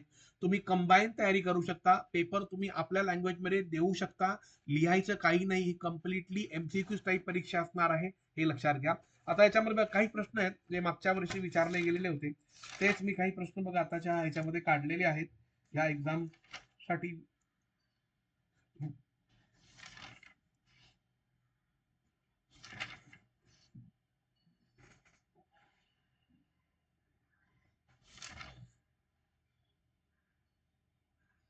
बघा आता याच्यामध्ये सोडत ना, काही वेळा ना खूप सोप्या लेवलला प्रश्न पडतात आणि कधी कधी बघा, आता समजा ह्यानी इकडे बघा 113 गुणिले 113 प्लस 12 गुणिले 12 प्लस 12 डिवाइड 113 गुणिले 113 वजा 113 गुणिले 12 प्लस 12 गुणिले 12, आणि ह्यानी तुम्हाला सांगितलंय हा सिम्प्लिफाय करा. सिम्प्लिफाय. आता कसं ह्याचं उत्तर काय येणार सांगा, कसं सोडवणार हे? तर अशा प्रकारचा क्वेश्चन स्टुडंट तुम्हाला परीक्षेला पडतो, जिकडे साधारणतः आपल्याला जर ट्रिक्स टेक्निक्स माहिती नसतील, किंवा समजा आपण जर प्रॉपर ट्रेनिंग घेतलं नसेल, किंवा आपण समजा एखादं हॉल तिकीट आल्यावरती जो जागे होणार आपण जर असू, आणि जर बाहेरून एखादं पुस्तक विकत घेतलं आणि मग आपण तयारी करायला लागलो, तर स्टुडंट्स आपल्याला ही गणित दिसायला फार मोठी आहेत, पण फार सोप्या लेवलला तुम्ही करू शकता. याचं उत्तर कोणाला माहिती काय येऊ शकतं? एनीवन? मला कोणी सांगू शकतो याचा आन्सर काय येईल? तर आता बघा, ह्या केसमध्ये स्टुडंट्सना फार सोप्या लेवलला प्रश्न परीक्षेमध्ये विचारली जातात, जेणेकरून तुम्हाला ती पटकन सोडवता येणं पण फार तेवढंच गरजेचं आहे. आणि जर समजा तुम्हाला जर ती सोडवता नाही आली, तर स्टुडंट्स तुमचा बऱ्यापैकी वेळ या एक्झामला जातो आणि तुमचा वेळ त्याच्यामध्ये निघून जातो. आता बघा, याच्यामध्ये आपल्याला काय करता येईल ते समजून घ्या. की अशा प्रकारच्या गणितामध्ये लक्षात ठेवा की नॉर्मली ज्यावेळी तुम्हाला इथे तुम्हाला दोनच अंक दिसतात. एक कुठला दिसतोय? एक 113 दिसतोय आणि स्टुडंट्स एक 12 दिसतोय. बरोबर आहे. आता 113ला आपण पकडायचं स्टुडंट्स ए आणि 12ला पकडायचं बी. म्हणजे मी काय करतोय, 113 गुणिले 113 करून माझे 10 ते 15 मिनिटं वाया घालवण्याऐवजी मी त्याला फक्त बघा इथे काय करतो, ए क्यूब झाला हा आणि हा झाला स्टुडंट्स बी क्यूब झाला. हे सगळ्यांना क्लिअर झालं. कारण 113 3 वेळा लिहिले आणि 12 2 वेळा लिहिले. आणि खाली बघा ए चा स्क्वेअर वजा ए बी प्लस बी स्क्वेअर. हे सगळ्यांना क्लिअर. म्हणजे स्टुडंट्स आता बघा, आता ज्याला हे कळलं की ह्याला ए आणि बी चं स्वरूप द्यायचं, हे गणित कशावरती आधारित आहे स्टुडंट्स? अल्जेब्रा. लक्षात घ्या, हे आपण ऑलरेडी शाळेमध्ये असताना बघितलेलं आहे. मग आता स्टुडंट्स हे गुणाकार न करता फक्त तुम्हाला ए क्यूब प्लस बी क्यूबचा फॉर्म्युला माहित पाहिजे. बाकी याच्यामध्ये काही नाही. बघा मग काय फॉर्म्युला आहे? ए प्लस बी. आणि जर पुढचा फॉर्म्युला माहिती नसेल तर खाली जे भेटले ते वरती लिहा. बघा एकदम सिंपल ट्रिक सांगितली. A square minus A B plus B square. आणि बघा डिवाइड काय येणार students? A square minus A B plus B square. बघा आता काय झालं स्टुडंट्स? हा आणि हा गेला. मग फायनली काय राहिलं? ए प्लस बी राहिलं. क्लिअर सगळ्यांना आहे? मग ए म्हणजे काय? What is a? ए म्हणजे 113 आणि बी म्हणजे काय? 12. म्हणजे स्टुडंट्स किती उत्तर आलं? 125. बघा किती वेळ लागला. म्हणजे जर तुम्हाला थोडेसे फॉर्म्युले जर माहिती पडले आणि जर तुम्हाला हे कळलं की अशा प्रकारची गणितं जर तुम्ही ए आणि बी टाकून जर केलं तर तुम्हाला, आपण बघा इथे सोडवलंच नाही, फक्त आपण फॉर्म्युला अप्लाय केला, त्याच्यातला वरचा आणि खालचा फॉर्म्युला कट झाला, फक्त राहिला काय? ए प्लस बी. आता मला सांगा, मी हेच गणित तुम्हाला जर असं दिलं, समजा 125 गुणिले 125 गुणिले 125 वजा 21 गुणिले 21 गुणिले 21 डिवाइड 125 गुणिले 125 प्लस 125 गुणिले 21 प्लस 21 गुणिले 21. सांगा मला आता इथे उत्तर काय येणार पटकन लगेच? कोण सांगेल? काय आन्सर येईल? आता बघा स्टुडंट्स, तुम्हाला माहिती पडलेलं आहे की आता बघा इथे किती आहे सांगा? हा 125 आहे. आता हा किती वेळा लिहिलेला आहे? हा ए क्यूब झाला, याला आपण ए पकडलं, आणि हा काय झाला? बी क्यूब. फक्त इथे काय होतं? प्लस. इथे काय आहे? मायनस. मग बघा शेवटी तुम्हाला माहिती जर मध्ये प्लस असेल तर तुम्हाला फायनली आन्सर काय मिळतं? ए प्लस बी. आणि जर समजा मध्ये हे असेल मायनस, तर आन्सर काय मिळणार? ए मायनस बी. एवढंच लक्षात ठेवायचं. मग नंतर तुम्हाला फॉर्म्युलाही लक्षात ठेवण्याची गरज नाहीये. मग व्हॉट इज ए? 125 वजा 21. किती आन्सर येणार स्टुडंट्स इकडे? एक मिनिट हा. किती येणार? 104 आलं. क्लिअर सगळ्यांना आहे? अशा प्रकारचे स्टुडंट्स परीक्षेला गणित पडतात. आता याच्यामध्ये बघा तरी बरीच गणित याच्यामध्ये कव्हर केलेली आहेत मी. येस, नेक्स्ट बघूया.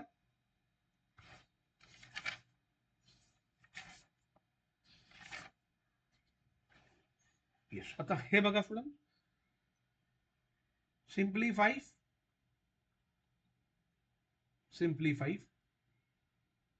1 into 2 plus 1, 2 into 3 plus 1, 3 into 4 plus 1 upon 4 into 5 plus 5 into 6 plus असं करत कर स्टुडंट्स.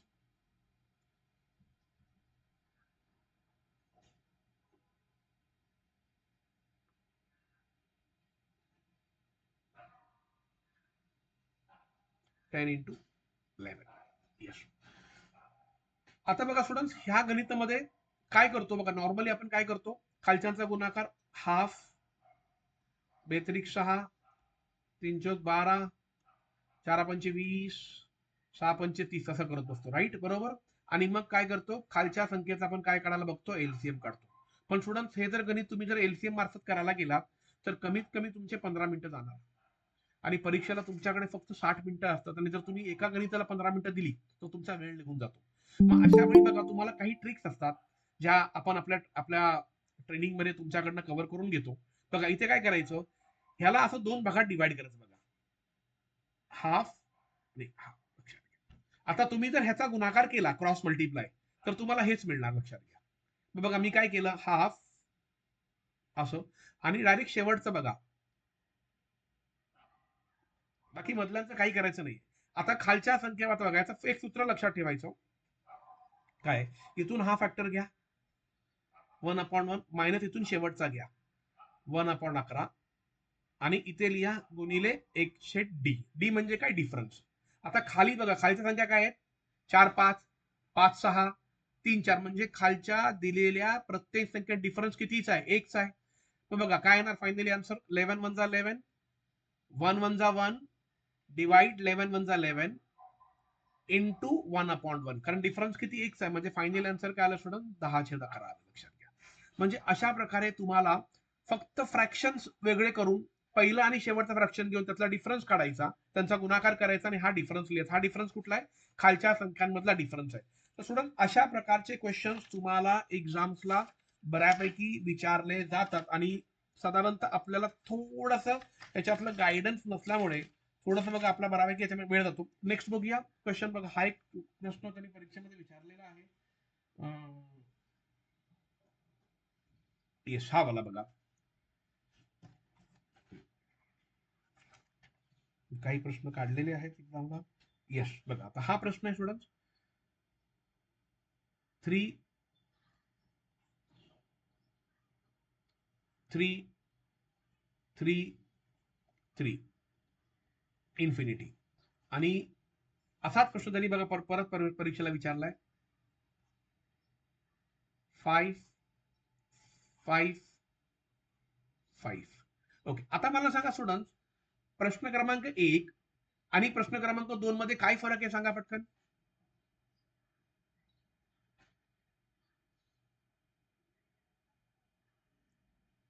सांगा कोणीतरी, प्रश्न क्रमांक 1 आणि प्रश्न क्रमांक 2 मध्ये काय फरक आहे. प्रश्न क्रमांक 2 दिसतच नाहीये. दिसत नाहीये का प्रश्न क्रमांक 2? एक दिसतोय. हा, हो एक दिसतोय. चला मग दुसरा इथे बघा. बघा आता मी तुम्हाला दुसरा दाखवतो, 5 5 5 आणि 5. यस, सांगा आता काय फरक आहे प्रश्न क्रमांक 1 आणि प्रश्न क्रमांक 2 मध्ये, काय फरक आहे सांगा. प्रश्न क्रमांक इनफायनाइट दिलाय. एक्झॅक्टली. बघा प्रश्न क्रमांक 1 मध्ये काय आहे की त्याला एंड नाहीये, त्याला आपण काय म्हणतो, इन्फिनिटी आहे. म्हणजे ती संख्या पुढे √3 ती कंटिन्यू येत राहणार आहे. आणि इकडे बघा ह्या प्रश्न क्रमांकला इथे एंड आहे, कारण त्याच्या पुढे इन्फिनिटी दिलेलं नाही. आता लक्षात घ्या, सरळ आणि सिंपल. ज्यावेळी बघा ट्रिक लक्षात घ्या, काय करायचं, ज्यावेळी आतमधली संख्या रूट मध्ये असणार आणि बघा इथे काय नसतो म्हणजे गुणाकार असतो, हे नेहमी लक्षात ठेवायचा. काय नाही म्हणजे इथे गुणाकार आहे, लक्षात घ्या. आणि पुढे समजा इन्फिनिटी का डॉट डॉट दिले असणार, तर अशा वेळी ह्या प्रश्नाचं उत्तर आतली संख्या, म्हणजे काय आतली संख्या 3, हे लक्षात ठेवा. हे क्लिअर सगळ्यांना. हे कधी लिहायचं, ज्यावेळी डॉट डॉट डॉट किंवा इन्फिनिटी बाहेर असणार. हे सगळ्यांना क्लिअर झालं. पण समजा आतली संख्या आता √5 आहे आणि त्याच्या पुढे बघा डॉट डॉट पण नाहीये आणि इन्फिनिटी पण नाहीये, तर अशा वेळी स्टुडंट्स तुम्हाला एक फॉर्म्युला लक्षात ठेवायचा आहे. तो म्हणजे बघा x 2n -1, बस हा लक्षात ठेवा. झालं तुमचं उत्तर सॉल्व. आता याच्यामध्ये लक्षात घ्या, एक्स म्हणजे काय. एक्स म्हणजे स्टुडंट लक्षात घ्या, म्हणजे आतली संख्या. आतमध्ये कोणती संख्या आहे, 5, ते लिहा इथे. 2n, 2n, n म्हणजे काय स्टुडंट्स, किती वेळा 5 लिहिलेत मला सांगा, किती वेळा 5 लिहिलेले आहेत, कोण सांगेल, किती वेळा 5 लिहिलेले आहेत. 4 1 वेळा. 2, बघा सिंपल आहे ना, 2 3 आणि 4 वेळा, मग इथे 4 लिहा. म्हणजे एनचा अर्थ काय होतो, एनचा अर्थ किती वेळा 5 लिहिलेत. वरती 2⁴ वजा 1, बस हे झालं उत्तर सॉल्व. आता 5चा 2⁴ किती होणार स्टुडंट, 16, आणि 16 मधनं 1 गेला 15. बघा हे तुमचं फायनल उत्तर झालं. म्हणजे तुम्हाला अशा प्रकारच्या क्वेश्चन मध्ये अशा प्रकारचे फॉर्म्युले तुम्हाला माहिती असणं गरजेचं आहे, तर स्टुडंट्स तुम्हाला हा पेपर आरामात निघतो. आता बघा अजून एक क्वेश्चन दाखवतो, जो परीक्षेला विचारला गेलेला आहे, त्याच्यावरती आधारित आहे. ठीक आहे, बघा हा बघा. आता क्वेश्चन थोडासा सोपा आहे बघा. 20 + 20 + 20 + 20, आणि दुसरा प्रश्न आहे स्टुडंट्स 72 72 72 72 72. आता सांगा ह्या प्रश्न क्रमांक 1 मध्ये आणि 2 मध्ये काय फरक आहे,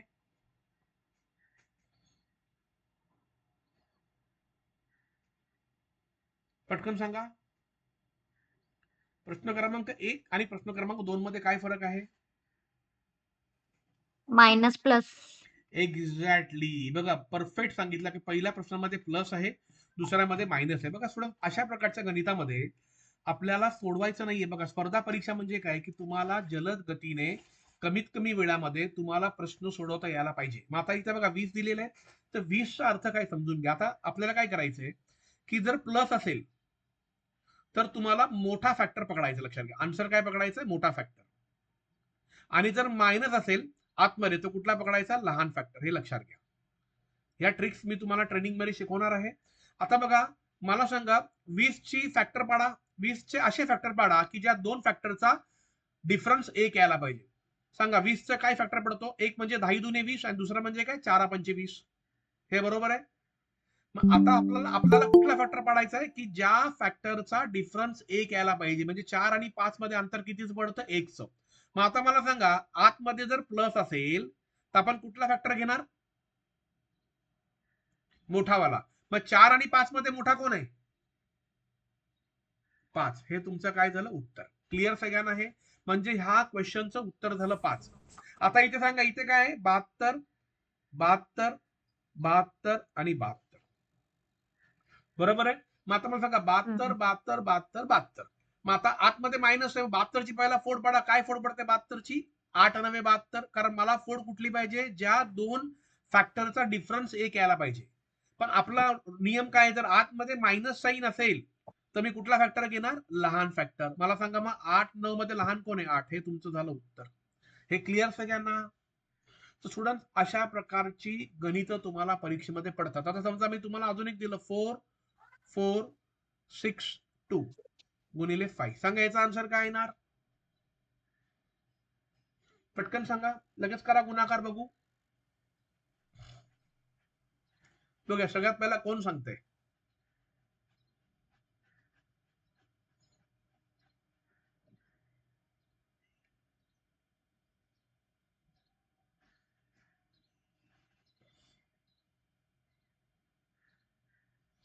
काय उत्तर येणार सांगा. सरळ गुणाकार आहे ना, 5 दुने 10, 5 30. आलाय कोणाचा आन्सर. आता स्टुडंट्स, इथे एक ट्रिक लक्षात ठेवायची बघा. जर कोणत्याही संख्याचा गुणाकार 5 ने असेल तर गुणाकार न करता ह्या संख्येचे हाफ करा. 4चा हाफ सांगा किती होणार, 4चा हाफ 2. ह्या 4चा हाफ किती होणार, 2. 6चे हाफ किती होणार, 3. आणि 2चे हाफ किती होणार, 1. आणि पुढे लावा 0. हे तुमचं उत्तर झालं. बघा किती सिंपल आहे. म्हणजे गुणाकार करण्याची गरज नाहीये स्टुडंट्स. हे फक्त दिलेल्या संख्येचे हाफ करायचे आणि पुढे 0 ऍड करायचा. आणि मग बघा, तुम्ही हा गुणाकार करून बघा, तुम्हाला हेच उत्तर मिळणार. अशा प्रकारचे स्टुडंट्स बरेच ट्रिक्स अँड टेक्निक्स आहेत, जे तुम्हाला ह्या चारही विषयांमध्ये, जीके ह्या सगळ्यांमध्ये तुम्हाला शिकायला मिळणार आहे. भरपूर गोष्टी तुम्हाला मिळणार आहे. आता याच्यामध्ये लक्षात घ्या की आपलं जे ट्रेनिंग आहे बघा, आता जी इच्छुक मुलं आहेत, ज्यांना ह्या चारही डिपार्टमेंटसाठी किंवा आपण बोलतो ना गव्हर्नमेंट डिपार्टमेंटसाठी तयारी करायची आहे, ज्यांना तयारी आतापासून चालू करायची, तर त्या सगळ्या विद्यार्थ्यांसाठी आपण आजपासून म्हणजे ह्या वीक मध्येच बॅच चालू करणार आहे. बॅच कधीपासून चालू होणार आहे त्याचं टाइम टेबल लिहून घ्या. टाइम टेबल पहिलं स्टुडंट याच्यामध्ये आहे फर्स्ट, की दररोज बॅच असणार आहे सोमवार ते शुक्रवार, मंडे टू फ्रायडे, 5 डेज, 9:30 ते 10:30. दररोज 1 तास, रात्री 9:30 ते 10:30. सेकंड, हे आपण घेणार कशापासून आहे स्टुडंट्स, वाया मोबाईल ऍप्लिकेशन. म्हणजे आपलं स्वतःचं जे ऍप्लिकेशन आहे प्ले स्टोअरला, विकास सावंत सॅकेट, त्याच्या थ्रू घेणार आहे. जेणेकरून त्याचं तुम्हाला का घेणार आहे, कारण समजा एखाद्या विद्यार्थ्याचं नेटवर्कमुळे त्याला लाईव्ह सेशन अटेंड नाही करता आलं किंवा तो त्या दिवशी अवेलेबल नव्हता, तर त्याला प्रत्येक लेक्चरचं रेकॉर्डिंग सुद्धा उपलब्ध होणार आहे. हे सगळ्यांना क्लिअर. तिसरं स्टुडंट्स, तुम्हाला कंप्लीट स्टडी मटेरियल साधारणतः 15 आणि 9 साधारणतः 24 बुक्स पीडीएफ फॉर्मॅटमध्ये तुम्हाला व्हॉट्सअपला दिली जाणार आहे. समजा स्टडी मटेरियल 24 पुस्तकं तुम्हाला पीडीएफ फॉर्मॅटमध्ये व्हॉट्सअपला दिली जाणार आहे. फोर्थ, तुम्हाला लेक्चर चालू झाल्याच्या नंतर, लेक्चर कंप्लीट झाल्याच्या नंतर तुम्हाला प्रॅक्टिससाठी असाइनमेंट्स पण दिली जाणार आहेत. असाइनमेंट्स पण तुम्हाला दिली जाणार आहेत. आणि स्टुडंट फिफ्थ, प्रॅक्टिस झाल्याच्या नंतर तुमचा किती प्रॅक्टिस झाली आहे, तुम्ही एक्झॅक्टली कुठे उभे आहात, त्यासाठी तुम्हाला स्टुडंट 100+ मॉक टेस्ट सुद्धा तुम्हाला दिली जाणार आहेत. लिहून घ्या सगळं हे. 5 days बॅच चालणार आहे वाया मोबाईल ऍप्लिकेशन. तुम्ही हे लेक्चर तुमच्या मोबाईलवरती बघू शकता किंवा तुम्ही लॅपटॉपवरती पण पाहू शकता. स्टडी मटेरियल साधारणतः 24 पुस्तकं तुम्हाला पीडीएफ फॉर्मॅटमध्ये आपल्याला व्हॉट्सअपला दिली जाणार आहेत. असाइनमेंट तुम्हाला प्रोव्हाइड केली जाणार लेक्चर कंप्लीट झाल्यावरती चॅप्टर वाईज, आणि 100 मॉक टेस्ट पेक्षा जास्त, ज्याच्यामध्ये student section wise mock test, त्याच्यानंतर student topic wise mock test आणि फुल लेंथ मॉक टेस्ट सुद्धा याच्यामध्ये स्टुडंट्स असणार आहेत. लक्षात घ्या. हे क्लिअर सगळ्यांना? येस. आता ह्याची जी फीज आहे स्टुडंट, आपण जी चार्ज करतो, लक्षात घ्या, साधारणतः जी मुलं कॉलेजला नाही आहात, जी कॉलेजच्या बाहेरून मुलं जी आपल्याकडे अप्लाय करतात, ज्यांचं कॉलेज झालेलं आहे, अशा मुलांसाठी स्टुडंट आपण जी फीस चार्ज करतोय ती म्हणजे 7700. लक्षात घ्या.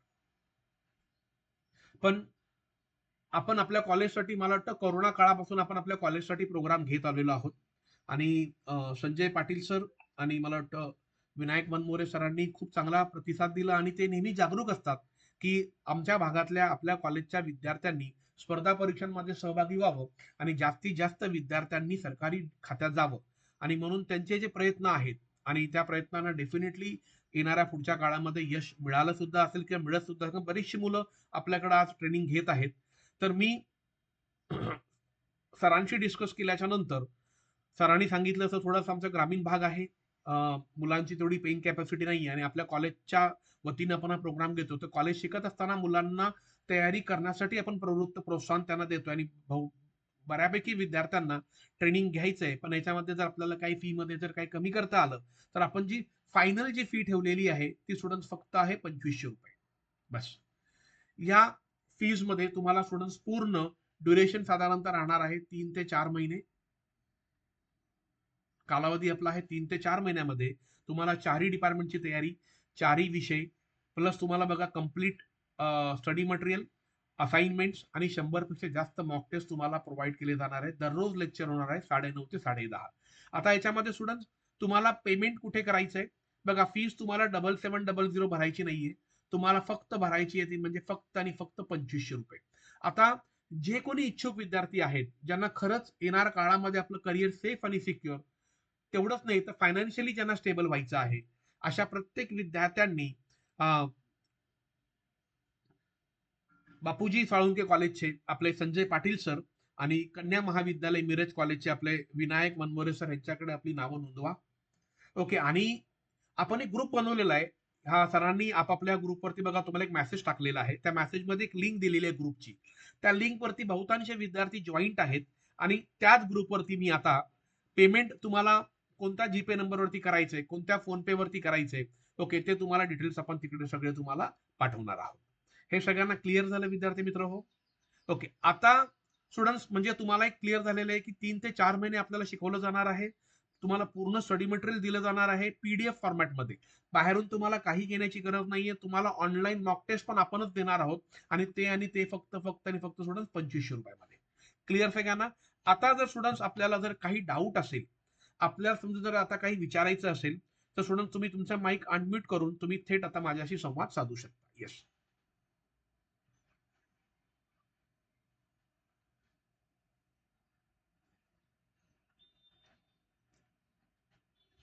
कोणाला काही डाऊट्स, काही विचारायचं आहे?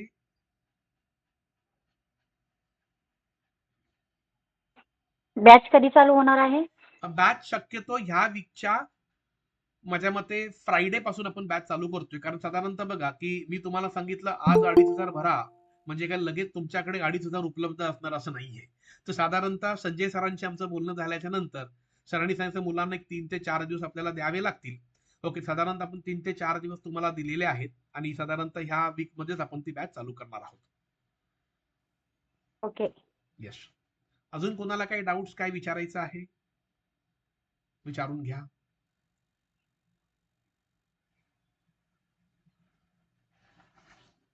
Hello sir. हा यस. ते NECL चं असिस्टंट सांगितले नाही एनी हो हो ग्रॅज्युएटचं. हो हो.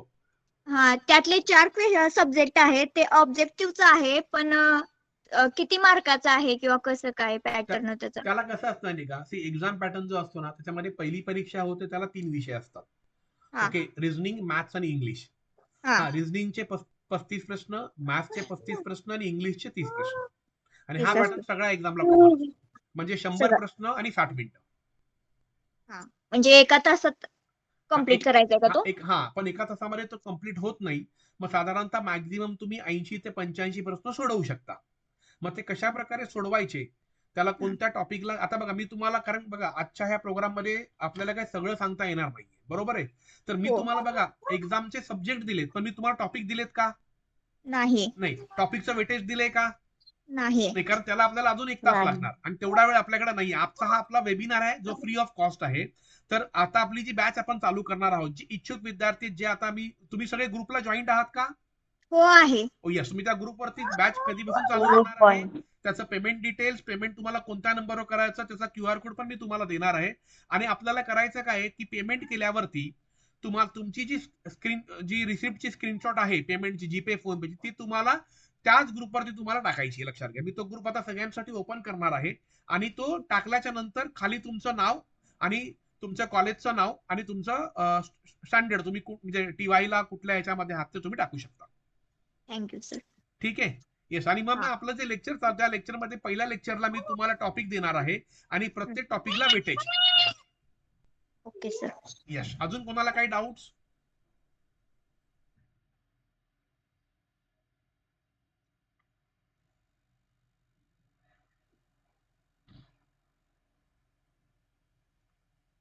कोणाला काही विचारायचं? माझ्या मते डाऊट्स कोणालाच नाहीये. सगळ्यांना बघा, सगळ्यांना जर आजचा प्रोग्राम समजला असेल तर सगळ्यांनी एकदा हँडरेज वरती क्लिक करा आणि मला एक प्रतिसाद द्या. Yes yes. Thank you so much तुमच्या चांगल्या प्रतिसादाबद्दल. येस. आता स्टुडंट्स, हे झाल्याच्या नंतर तुम्हाला एक फीडबॅक लिंक येईल. आपण ज्या ग्रुपला आहात त्या फीडबॅक लिंक वरती क्लिक करून तुम्हाला रेटिंग द्यायचं आणि तुम्हाला आजचा आपला प्रोग्राम कसा वाटला, ओके, त्याच्याबद्दल तुम्हाला 3 ते 4 लाईन मध्ये तुमचा स्वतःचा पॉझिटिव्ह फीडबॅक त्याच्यामध्ये मांडायचा आहे. क्लिअर सगळ्यांना हे? येस. आता मला वाटतं संजय सर आहेत का? सर नमस्कार. सर तुमचा माईक अनम्यूट आहे.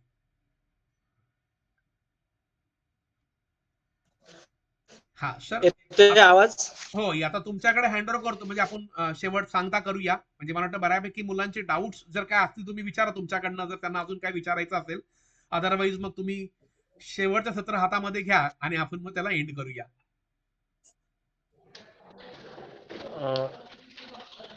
ठीक आहे सर.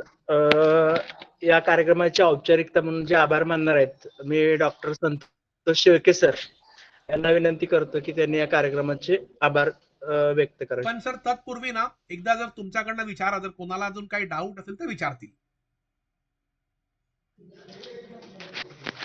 Okay sir. आपल्या महाविद्यालयात जे विद्यार्थी जॉईन आहेत या ग्रुपला आता सध्याच्या वेबिनारला, यामध्ये काही डाऊट्स आहेत का? कोणाला विचारू शकता विद्यार्थी.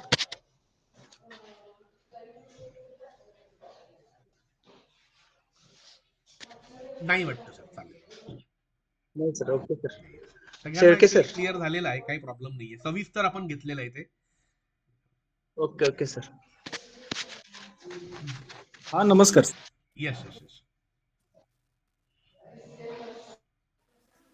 हा पाटील सर नमस्कार सर. नमस्कार सर. नमस्कार. धन्यवाद. सरांनी अत्यंत चांगल्या पद्धतीनं, म्हणजे आपल्या कॉलेजच्या ग्रामीण भागातल्या मुलांना फक्त MPSC ह्याच घटकावर जास्त फोकस असतो आणि त्याच परीक्षेची जास्तीत जास्त तयारी करत असतात. पण सरांनी आपल्याला जी माहिती सांगितली की जी सेंट्रल लेवलच्या ज्या परीक्षा आहेत, जिथं प्राधान्यानं सेंट्रलची जी मुलं जी आहेत, UP, बिहार किंवा दिल्ली सारखे जे घटक आहेत, त्या भागातली मुलं ह्या परीक्षेची जास्तीत जास्त तयारी करतात आणि त्यातनं उत्तीर्ण होतात आणि ते पोस्ट सुद्धा घेतात.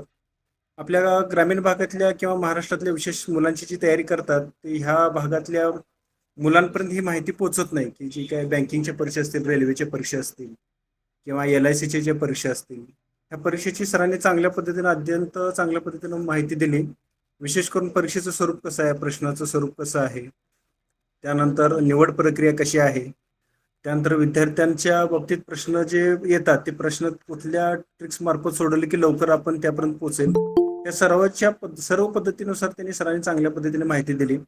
विशेष करून आपल्या ज्या ग्रामीण भाग आहे त्या ही म्हणजे त्यांच्याकडं हे असते, कुवत असते किंवा क्वालिटी असून सुद्धा ती मुलं त्या परीक्षेची तयारी करत नाहीत कारण माहितीचा अभाव असतो. पण सरांनी अत्यंत चांगल्या पद्धतीने माहिती दिली. हा कार्यक्रम जे ऑर्गनाईज केले ते सर जे रोहित गोत पगार सर जे आहेत, आयोजक आहेत, त्या सरांचं मी आभार व्यक्त करतो की त्यांनी हा कार्यक्रम आयोजित केला. त्यानंतर आपल्या कार्यक्रमाचे प्रमुख मार्गदर्शक आहेत माननीय श्री विकास सावंत सर, त्यांची अकॅडमी जी आहे मुंबईला त्यांची. त्याचबरोबर आपल्या दोन्ही कॉलेजचे जे प्राचार्य आहेत, त्यामध्ये प्राचार्य डॉक्टर उल्हास माळकर सर असतील आणि प्राचार्य डॉक्टर अनिल पाटील सर असतील, ते प्रमुख उपस्थिती म्हणून आपण उपस्थित होते म्हणून त्यांचे आभार व्यक्त करतो.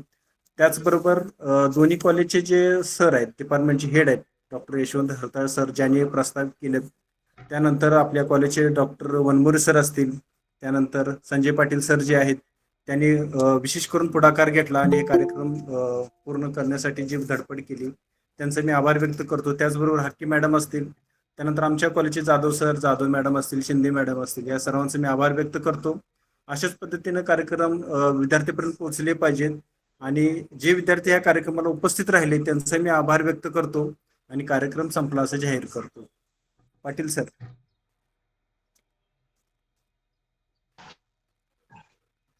अजून धन्यवाद.